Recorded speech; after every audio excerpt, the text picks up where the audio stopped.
Hello, Full-Bodied family, and welcome back to the Full-Bodied Crime Podcast. As always, my name's Kayla, and I'm here to bring you your daily dose of true crime and murder and all bad and tragic things in this world. I should advise you, and I should have said on the prior episodes actually, that this is not for children and listener discretion is advised. Without further ado, let's get into today's crime. On today's episode, we will be discussing the Gorilla Man, who was one of the first well known serial killers, and he was actually a serial killer before the term serial killer was even created. The Gorilla Man was also known as Earle Nelson, and throughout his string of crimes, he additionally developed the title of the Gorilla Killer and the Dark Strangler. The crimes he committed didn't just consist of rape and murder, but also necrophilia. Earle Nelson had a fairly abnormal early life, and that seemed to show a repetitive pattern of mental health issues and psychosis throughout his later years. So, Earle Nelson was born on May 12, 1897, in San Francisco, California, and his birth name was actually Earle Leonard Farrell. The first series of traumatic events in Earle's life took place at just 15 months old when both of his parents died of syphilis. Like I mentioned in the last episode, I work in the medical field, and syphilis is actually a very serious sexually transmitted infection. It can remain dormant in your system for quite some time before it even gets reactivated, and if it's left untreated, it can cause a huge amount of organ damage, which is essentially fatal.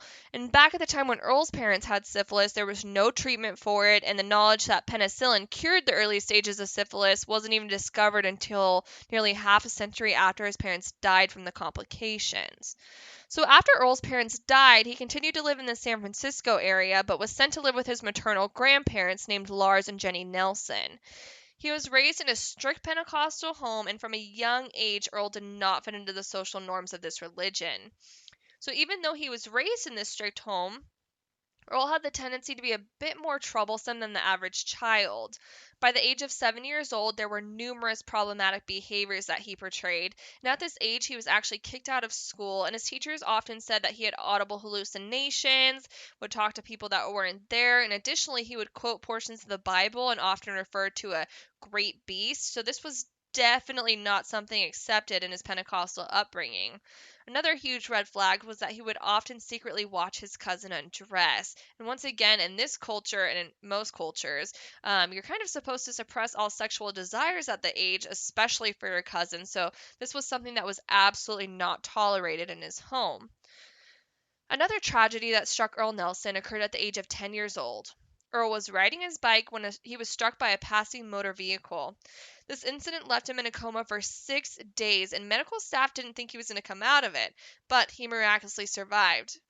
After his head injury, Earl suffered from numerous complications. He frequently had headaches, memory impairments, and he was also known to be very agitated and have unpredictable behavior. Now, I'm not sure how many of you know about the research on serial killers having brain injuries as children, but there are numerous serial killers who suffered from head trauma at a really young age. MurderMilesTours.com, which is another true crime podcast that's definitely on my to listen to list, but they provide a huge list of serial killers and give a description on the brain injuries they sustained during their childhood. And a few examples I have here are like John Wayne Gacy, who was beaten unconscious with a broomstick by his father, and when he was 11, he was hit in the head by a swing. Henry Lee Lucas, also known as the Highway Stalker, he received numerous head injuries between the ages of 5 and 10, with the worst head injury being at the age of 7 when his mother hit him in the back of the head with a 2x4 wood block. And the last one I'll talk about is Dennis Rader, also known as the BTK killer, and he was dropped on his head as a baby, which did cause him to stop breathing and turn blue, but his mother didn't bring him into the hospital for medical evaluation. Working in an ER now, this absolutely baffles me that Dennis Rader's mother didn't bring him in, especially after he stopped breathing and turned blue. I mean, people bring their children in for the most ridiculous complaints. Like, seriously, we had a mother bring in a patient because she said her children's fingernails weren't growing since the last time she had cut them, which was like 2 days before. I'm not kidding you guys. This is like a routine thing in the ER. And I'm basically just completely shocked at the different individuals on the complete opposite sides of the parenting spectrum. I mean, I'm anxious to see where I fall in when I have kids, but like right now, observing these two different parenting styles, it's just completely fascinating to me that there can be such opposite parents, and especially fascinating that you're not going to bring your child in after he stops breathing and turns blue. But unfortunately, with this research, there are a lot of confounding factors, like the environments they grew up in, the genetics involved. But it does seem like there could be a significant correlation between serial killers and experiencing a traumatic brain injury or some sort of head trauma as a child. So back to Earle Nelson, he had this bad accident at 10 years old, and then he had erratic behavior post-injury. About 4 years after his head trauma, his grandmother died, so he was then sent to live with his Aunt Lillian and her husband. Even after the move, Earl still had very abnormal behavior. This behavior included just having complete disregard for the law, and Murderpedia also describes him as being a compulsive masturbator. Even though he was a troubled child and participated in numerous heinous acts as a teen, he still clung tight to his religious background and would routinely read the Book of Revelations. Although he was invested in his religion, Earl was known to frequent bars and brothels in his teenage years, and during one of his brothel visits, Nelson actually contracted a sexually transmitted infection. Nelson's life continued to seem like it was on a downward spiral, and he was not headed in a great direction. In his late teens and early 20s is when Nelson began making his first well-known name with law enforcement. And his first well-known crime was breaking into a cabin in Palmas County, California, which is located in the Sierra Nevada foothills. He actually broke into this cabin assuming it was abandoned, but this did land him a 2-year stay in San Quentin. But he was later paroled for this crime in 1916. I'm sure you crime enthusiasts know about San Quentin, but if you don't, it's one of California's maximum security prisons and houses some of the worst criminals. I mean, the worst of the worst. Nowadays, it's home to some infamous murderers like Scott Peterson, and actually, the murder of Lacey Peterson, his wife, took place in Modesto, California, which is only about 15 minutes away from my hometown. I remember when it was all happening, and it was horrible for the entire community and pretty much the entire world.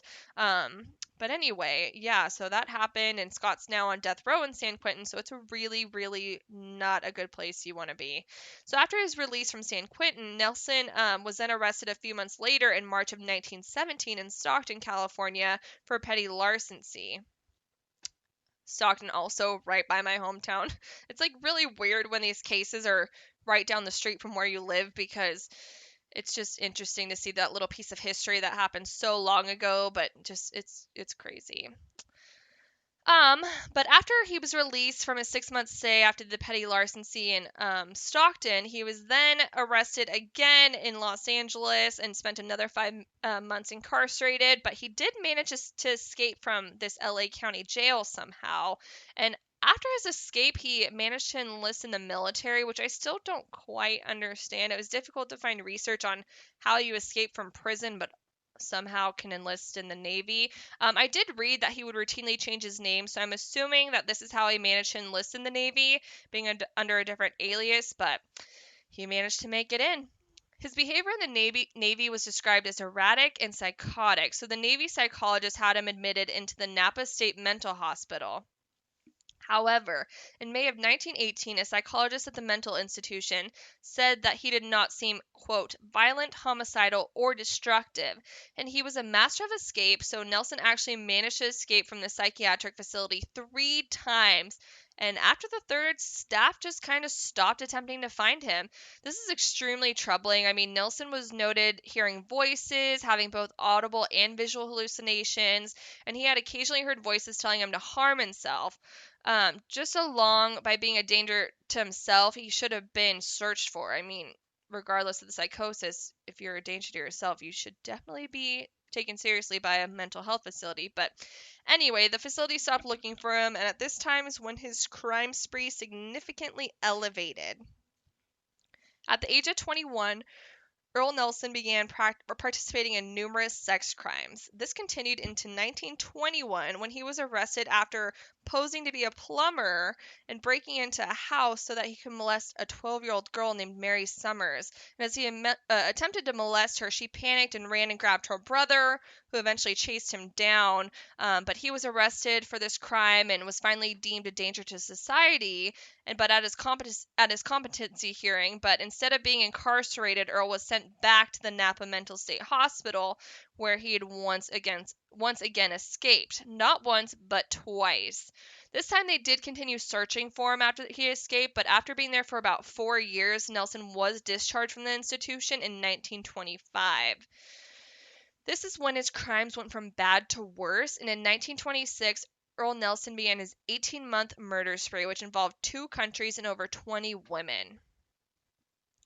Now, before I get into the first known murder, Earle Nelson was speculated to have murdered 3 women in 1925, a year earlier in Philadelphia, but there was no substantial amount of evidence linking him to this series of crimes, so he was never charged for it. So, let's begin the murder spree. His first known victim was Clara Newman. Clara Newman was a 60-year-old female landlord in the San Francisco area. From Clara's understanding, there was a man named Roger Wilson who was an interested tenant, so she scheduled a visit with him to show him a room that she had for rent. But on February 20th, 1926, Earle Nelson, who was under that alias of Roger Wilson, strangled Clara Newman to death and then performed necrophilia and raped her dead body. She was later found in the attic of her home. About 2 weeks after Clara's murder, Nelson struck again. He traveled a little less than an hour southeast of San Francisco to San Jose, California, where he met with a 63-year-old woman named Laura Beale. It is once again presumed that he presented himself as a potential tenant, but sometime in the midst of their encounter, he had grabbed a cord which he used to strangle her to death. It is said that the cord was so tightly wound around her neck that it actually embedded into her neck. The following murder he committed were all fairly similar. He would pose as a tenant, strangle and kill the innocent woman, then rape their lifeless bodies. After murdering Clara Newman and Laura Beale, Nelson strangled another 63-year-old woman named Lillian St. Mary. Once again, exactly 2 weeks later, he murdered 53-year-old Ollie Russell with a cord in her boarding house. The murder of Ollie occurred in Santa Barbara, California, which is about 5 hours south of San Francisco, but due to the similarities between all 4 cases, law enforcement was able to theorize that the cases definitely seemed to be related. At this point, it seemed that Nelson was seeking out female landlords, and truly no one was safe at this time. It's weird to think of a pre-Craigslist world where detectives really had no solid means of tracking who was requesting to rent rooms from these women. As much as Craigslist and technology has its negatives, it also does have its positives when it comes to tracking and evidence, and it really does help in solving crimes. But even though it was presumed that Nelson moved his crimes to the Santa Barbara region, he had actually migrated his way back to the Bay Area of California. And on August 16th of 1926, that same year, Mary Nisbet, who was another woman leasing out an apartment in Oakland, was another victim of Nelson's who died by strangulation. She was later found in the bathroom of her vacant apartment by her husband after being both strangled to death and raped post-mortem. After these murders occurred is when Earle Nelson received the name the Gorilla Man. By this time, they were able to link the same suspect to all 4 cases because he had a very repetitive pattern. He posed as a potential tenant, carried a Bible so that he would appear less threatening, and then right before that, he would proceed to murder and rape the dead bodies of these women. He would then place the bodies in attics, bathrooms, and under the bed before stealing money and jewelry and other valuables from their homes. The lineup.com states, the press dubbed Nelson the Gorilla Man due to the viciousness of his murders and the description witnesses gave of him. A dark, stocky man with long arms and long hands. After committing the murders in California, Earle began hitchhiking and continuing his murder spree across state borders.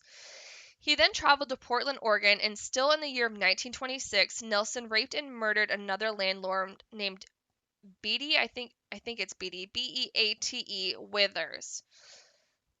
Or Beta? Beta, that sounds better. Beta was only 35 years old at the time of her murder, and she was found by her teenage son.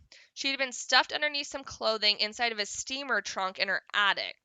The very next day, another woman named Virginia Grant was brutally murdered at her vacant home she was leasing out, and her body was later found behind the furnace of the basement.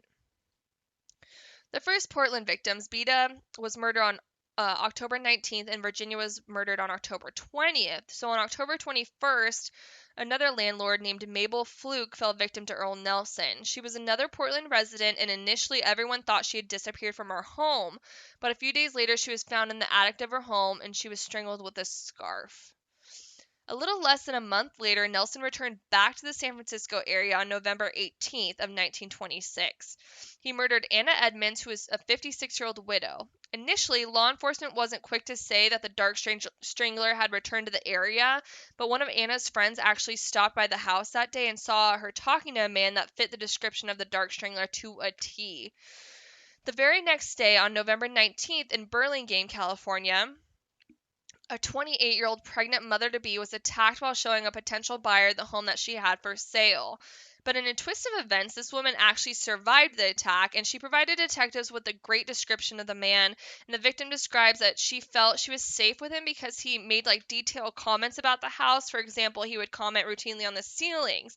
But later on, she was quoted saying, "I realize now that he was trying to get me to look up towards the ceiling so that he could get behind me and grab my throat." Oh, that's terrible. That's terrible to even have to think of. A few days later after this attack, Nelson continued his murder spree back in Portland, Oregon, where he had murdered and raped Blanche Myers. Blanche? I always forget what the lady on the Golden Girls name was, if it was Blatch or Blanche, but I think it's Blanche actually. So, Blanche Myers. This murder occurred right around Thanksgiving of that year, and witnesses said that there was a man living in Blanche's boarding house during the holidays, and his name was Adrian Harris. Adrian Harris had paid for numerous nights at this boarding house in advance, but left abruptly right after the murder. Before he murdered and raped Blanche, he had established a friendship with another boarding house resident and actually gave her a piece of jewelry as a gift. Police later identified this gift as a piece of missing jewelry that was taken from the murder of a wealthy widow who lived in the Seattle area. So, adding another murder victim to the list. After this murder, there was a huge advisory sent out by law enforcement to all women who were renting or selling their homes. This advisory from the Portland Police Bureau stated, "Do not show your houses or room for rents alone. If necessary, call a policeman to accompany you. Crimes such as these should be prevented and could have been prevented if women had been more careful. I do not wish to unduly alarm people of Portland, but there is no denying the situation is grave." Although the police advisory was successful from a preventative crime standpoint in the Portland area, it did not stop Earle Nelson from hitchhiking to different parts of the United States and claiming numerous more lives. On December 23rd of 1926, a 41-year-old resident of Council Bluffs, Iowa, named Almira Berard, was found strangled to death in her home. After investigating her murder, local law enforcement thought her death was a suicide, but she had actually suffered from mental health issues. But after they discovered that she was also raped, suicide was obviously ruled out, and the case was filed as a murder. All of these murders had been horrendous, and the next two really just tug at my heartstrings because A, it was right around Christmas time and the New Year holiday, but B, the victims involved were much, much younger. On December 27th, 1926, Bonnie Pace of Kansas City, Missouri, was also raped, and she was raped post-mortem, so she had necrophilia performed on her, and she would later be discovered in an upstairs bedroom by her husband. This is one that is just the worst. So the very next day, on December 28th, Germania Harpin was murdered and raped in Kansas City as well. But unfortunately, Nelson also took the life of her 8-month-old son, Robert. I think one of the most chilling details of this crime is that Robert was strangled with his diaper. It's just so sad seeing an innocent life being taken away at such a young age. I mean, Robert was so young that he couldn't have even identified Nelson, so there was literally no point in killing him other than the fact that this monster was pure evil. Both Germania and her son Robert were found later that night when her husband had returned home from work.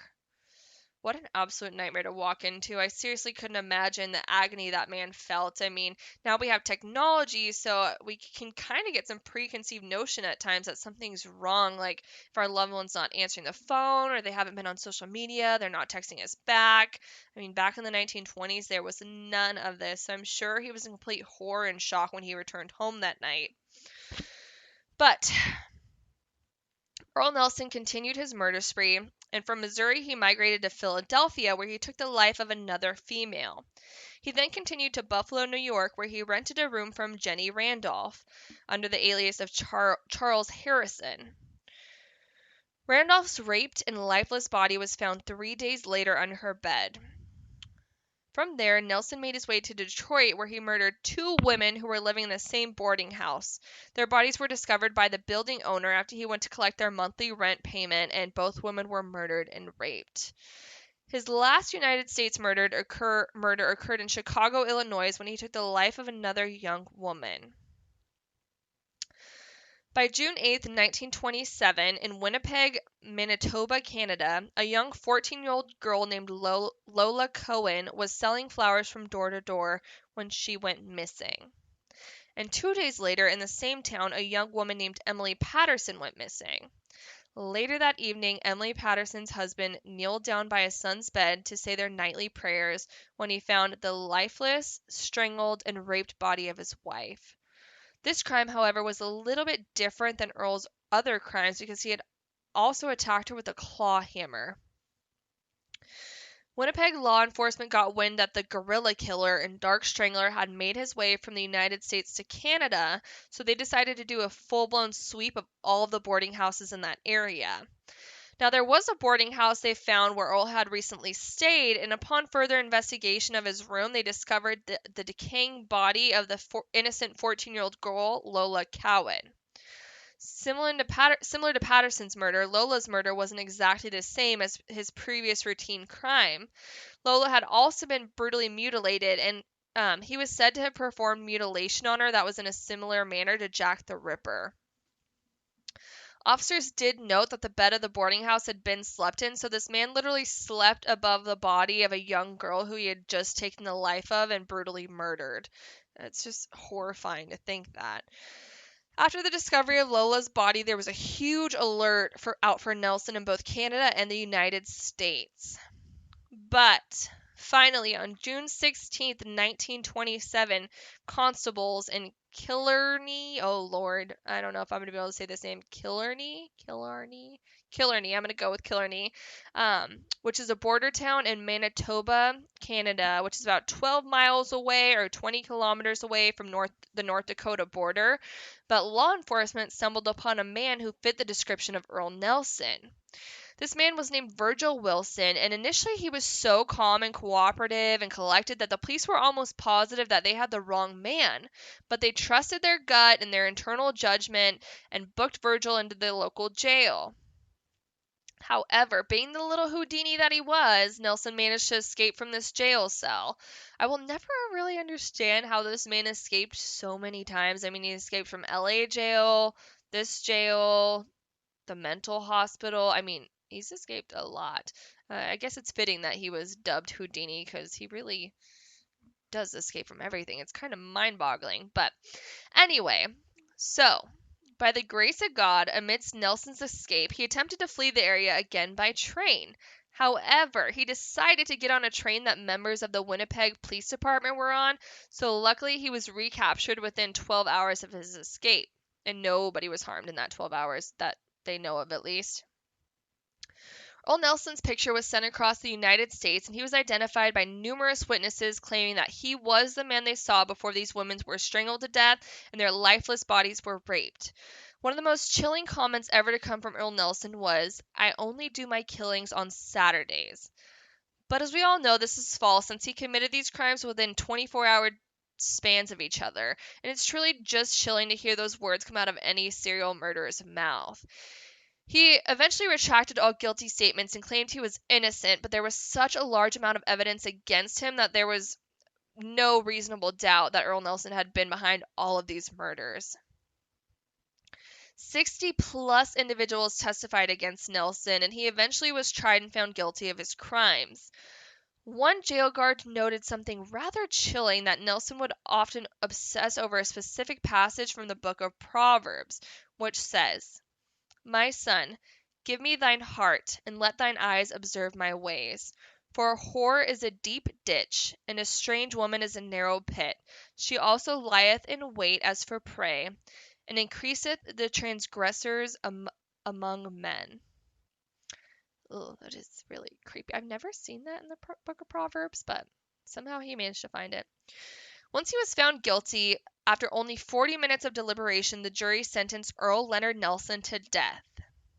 On January 13th, 1928, a little after 2 years from the beginning of his murder spree, at the age of 30 years old, Earle Nelson was executed by hanging at 7:30 in the morning in Winnipeg, with his final words being, I forgive those who have wronged me. And that, my friends, is the crime spree and murder spree of the serial killer Earle Leonard Nelson. I hope you enjoyed this crime. Once again, follow us on any social media. Instagram is FB_crime. Twitter is at Full-Bodied Crime. Facebook, like the Facebook page, Full Bodied Crime. Our website, full-bodiedcrime.com, where you can get all the sources for this case. Please go review us and rate us and talk about us on Apple Podcasts, Spotify, and wherever you listen to your podcasts. Google Podcasts, we're on there now too. I appreciate you all so much, and I hope you guys have a beautiful and blessed day. And I can't wait to bring you guys the next murder. We will talk to you later. Bye-bye.